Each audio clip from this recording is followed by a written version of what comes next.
We found a post on Reddit talking about the fact that nonprofits are filling voids left by governments. Let's talk about it. Hey, we are Ted and Lisa Snyder, and we are nonprofit consultants. We do this because we believe a better world needs healthier nonprofits. This post that we found on Reddit is very interesting. It definitely covers that point where nonprofits exist and the government exists. And it's going to be an interesting conversation. Yeah, we're going to try to stay politically neutral on this because we really want to talk about the nonprofit angle of this as well. So we would love to hear your thoughts down in the comments as well as we're having this conversation about it. But here's the basic gist of this post. It says nonprofits filling the voids left open by governments. You know what I think is bullcrap? The fact that nonprofits are the ones who have to clean up after government's purposeful misallocation of funding backed by entities who outright own, lobby them, and of course don't pay their fair share or anything at all toward the betterment of our collective future. It's quite despicable. They just kind of keep going on that nonprofits are the ones left filling the voids. And I think this is in reaction to the train explosion thing, because this was posted really close to when that happened in Ohio. Very well could be. So right away, let's just address a few things in this first little bit, because we want to definitely set the stage for this. With everything that we try and do, we try and look at all the different sides in it. And so it says the fact that nonprofits are the one who have to clean up after the government's purposeful misallocation of funding. Regardless of what you believe, regardless of what I believe, I like to assume that no one's trying to misallocate funds. We might look at someone else and say it's a misallocation, but we have to at least give people the benefit of the doubt and say they're doing the best they know how to do, and they're trying to use the funds in the best way possible. If I had to make a decision with millions and billions of dollars on behalf of large groups of people, I bet a lot of them would accuse me of misallocating funds. Guaranteed. So we're going to set that one aside and still address the rest of it. Backed by entities, people and corporations who outright own and lobby them, and of course, don't pay their fair share or anything at all. Fair share, again, it's just a different opinion. It's an opinion on how things are run. With businesses, people, corporations, this is a tax issue and a tax question. If you are a business owner watching this and you also run a nonprofit organization, you understand how many different things you have to balance when it comes to just doing your annual filing for your taxes and doing your quarterly payments and making sure your employees are taken care of and all the different things that you have to manage. And so fair share, I can't really speak to that. It's a moving target. And we're not really going to speak to that. It is a moving target, and it changes every time that a new law is passed, every time that there's an adjustment there. Toward the betterment of our collective future. Here's the thing that I will say here. I think that all of us as nonprofit leaders and people who are vested in nonprofits care greatly about the betterment of our collective future. If none of us cared, including those in government, we wouldn't be doing this work. If you want to talk about the two thankless arenas, nonprofit work pretty thankless. I'd also say government is pretty thankless. Yeah. So they're just happy that you weren't the other guy. That's basically how it goes. If they're happy for you, that means they're not as mad at you. Yeah. I think it's just someone is disliked less, not liked more in that realm. Well, it's interesting too, because in Jim Collins' book, Good to Great, he actually delineates between the profit sector and the social sector, and government and nonprofits are actually both part of the social sector. So there are a lot of things that are similar about the way these two things are structured. Now, on this channel, we talk about the nonprofit side. So we're not going to get into how the government should be structured or how things should be run in the government. That is not our expertise. But our goal is to help you think about this specific thought of nonprofits filling the void left by governments. Think about it as a nonprofit leader. Yeah. Right. So what is your initial thought when you see this post? My initial thought when I see this post is it's someone who obviously cares a lot about what's happening in their community and what's happening across, in our case, the United States, but also across the world. It also shows me someone who possibly doesn't fully grasp why business owners operate the way that they do. And this can cause a huge issue for future funding. Right away, personally, we love individual donors over receiving grants, especially from the government. And that's nothing against organizations that want to receive grants from the government. But with so many things that can change all the time, we've seen that there's much more stability if you can get a large group of people who are donating to you. Now, some of the biggest donors when it comes to nonprofits is often business owners who are able to support in a different way because of the way that they've built up their lives, their finances, their businesses. And so there's so much there that I think lumping everyone in government as bad, everyone in business as not doing their part, and everyone who isn't in nonprofit work as not caring, I think is a very dangerous mindset to then step forward and say, so here's how we need to change it. Yeah, and I know plenty of people who are part of all three of those things. Like, you can't possibly be all the bad guy and all the good guy too. Like, and so really what we try to think of is what can nonprofits do that the other things can't do? Mm-hmm. And that's where nonprofits need to really excel. And one of the things that I spotted right away in this is that this poster is thinking about nonprofits kind of like a victim, like, oh, we have to clean up after somebody else's mess and whatever. But nonprofits are really the most powerful when they say, hey, we can be proactive and we have the ability, because we're a smaller entity, to maneuver quickly, to react quickly to things that come up out of the blue. We have the ability to raise funds from people. We don't have to wait until people pay their taxes to get funding. We can actually raise funds right now. Like, there are things that nonprofits can do that actually give them the upper hand in a lot of situations, and to look and say like, oh, we're stuck, we can't, is the wrong mindset to have as a nonprofit. Think about what are our strengths that we have, that it's like a superpower that nonprofits have. Use it. You know, it'd be like Spider-Man never shooting his web. It's like, dude, use it. You have it. Use it and say, this is what I have chosen to do. I'm going to use my superpowers for good, rather than complain that I can't fly. It's like, Spider-Man, you can't fly. That's okay. Use your webs. Use what you have, though, because what you have is different than what these other entities have. Even talking about like nonprofits and what they can do versus what government can do for social issues. I mean, the government in a lot of ways is like, so I just watched the Titanic recently, and there's a point where they see the iceberg and like they can't get, like, the rudder isn't big enough for the size of the ship. And so they have the steering wheel turned like all the way over, and the ship just isn't turning. Like, it is going straight on. And they recognize, like, we can't adjust fast enough for this. That's a lot of times what really, really big government things, or even just massive nonprofits, right? They struggle to turn quickly when there's a change that needs to be made, because there's just so much mass and momentum behind it, which is fantastic. If you have a huge organization, you understand how much it takes to get built up to a point where you have that mass momentum. But then it becomes really difficult to turn when you have all the things, all the systems in place, and all of the people who are supporting you, and all the volunteers and all the staff members and all the different things. Smaller local nonprofits, a huge benefit that they have that I think sometimes they overlook is the fact that when they see an issue, they can turn incredibly quickly. When they see a better way of getting something done, they can adjust really quickly. And when they see someone who needs slightly different help than what they were originally planning, they are able to tailor a lot of their ways that they help people within a community very quickly, very fast. Fast and quickly are the same thing, but you get my point. They're able to make those adjustments simply because they have a little bit more flexibility in their systems and in their structures, simply due to their size. Right. I think of a lot of the dichotomy between the really large nonprofits, or like large, just like I would think about large businesses versus small businesses.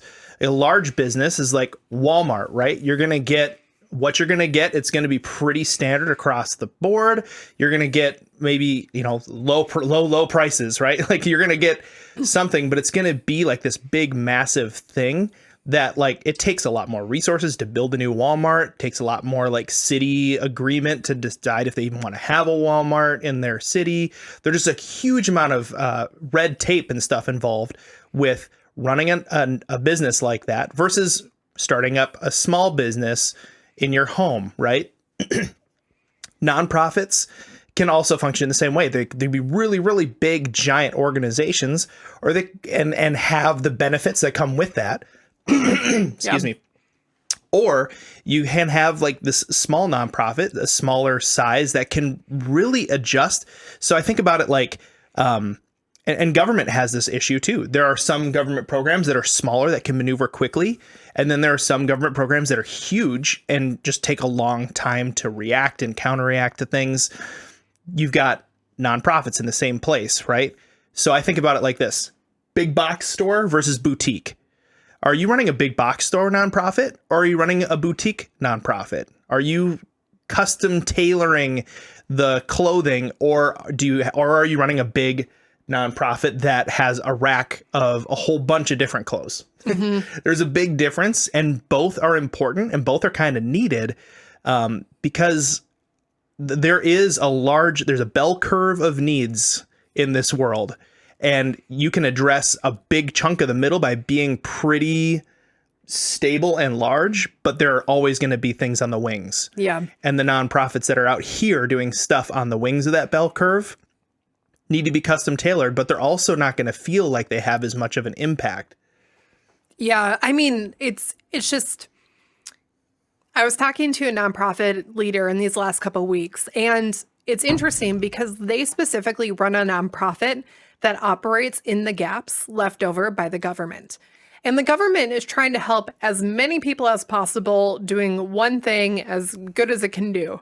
But there are people that just get lost in the shuffle, or once they graduate a program, there isn't a secondary program that's then helping them move from being in the program to being fully integrated back into the community in a way where they can succeed. And so this nonprofit leader said, I just realized that there were these gaps that were left behind. Instead of seeing it as the government is so bad at what they do because they're leaving gaps, she said, the thing is, they're doing as much as they can do, but I recognize that there are people who all need individualized help coming out of the program, and not all of them even need the help. And so her organization specifically works at helping to fill in those gaps. And because she recognizes the gaps, she also has a lot of people around her who have had people go through similar programs who also know the gaps. And so instead of her having to go to the government and beg for money or hope to get grants or apply for these things and hope that things come her way, she actually has a whole bunch of people who are surrounding her, from business owners to individuals to churches, who say, we have seen the gaps. We understand the gaps. We love that you're helping with the gaps. We want to partner with you in order to make this possible. And so it's something that we can either see as nonprofit leaders, we can either see what's being done or what's missing as an affront to what it is that we care about, or we can look at what's being done and say, okay, we recognize that this part's taken care of, but what else is needed? And how can we combine forces and do this in a way where it is a betterment, where there is bettering happening every step of the way and on a consistent basis. I mean, the rest of this post goes on. It's despicable that organizations are filling the voids completely open by, or left open by, the selfish nature, which I just think it's such, it's very, very difficult to lead a nonprofit if you're viewing everyone surrounding you as selfish. And that's, like, my heart mostly goes out for the person who's writing this, because I understand this frustration. And when you get stuck in this frustration, it becomes very difficult to move forward. Then they said, then they have to beg for funding for the greater good while working tirelessly helping society, doing all they can in a meaningful way. And then they have to jump through hoops, kiss butt, and give a pat on the back to whatever large corp just gave 0.001% of that year's profits for a tax write-off in good optics. It's just so blatantly wrong. Now, I understand what they're saying. If I was going to rewrite this from my own point of view, it would be, yeah, I'm constantly talking to people about funding, but because of what we do, they get to participate. And it's pretty easy once you get your vision figured out and once you get the language done. And yes, I work tirelessly because I care about society. I'm going to do everything that I can to help in a meaningful way. And I'm willing to jump through the hoops because the people I'm helping are worth it. That being said, when I get a large corporation who wants to give me any of their money on a consistent basis, I'm extremely grateful for that, but I also recognize I can't rely on them, and so I'm building up my individual donors too. Yep. It's a total mindset shift, but I'll tell you what, that mindset versus a negative mindset about it is way more attractive to donors. It's way more attractive to corporations. It makes people want to get on board with what you're doing instead of getting like a nasty taste in their mouth, because no one likes being around someone who's complaining and upset all the time. And I understand the frustration, but as nonprofit leaders, we have to like lead the charge as someone who is positive and is like taking ground intentionally. That's what's going to get people behind what we're doing and make our organizations more powerful and ultimately help the causes we're trying to help to succeed. Now, if this is something that you're like, but organizations could give more, I just want to challenge you for a second. Big organizations giving the smallest percentage that you can think of, they're giving a small amount of a really big pie. If you can go to a business owner who's even willing to say, I will give 0.001% of what my business does this year in revenue, that can be a massive amount of money. And 0.001% of a really big pie is often a lot more funding than 50% of a really small pie. And we talk about this a lot because we used to watch Shark Tank a lot. And we would watch people who would turn down something because they wanted that extra 1 or 2% to keep on their own. And we look at them and be like, yes, you're losing a percentage. You're not getting the percentage that you want, but your pie is going to get so much bigger if you can figure out how to partner with the right people. And in nonprofit work, sometimes we might look at other people because you see the sacrifice that you are making as a leader.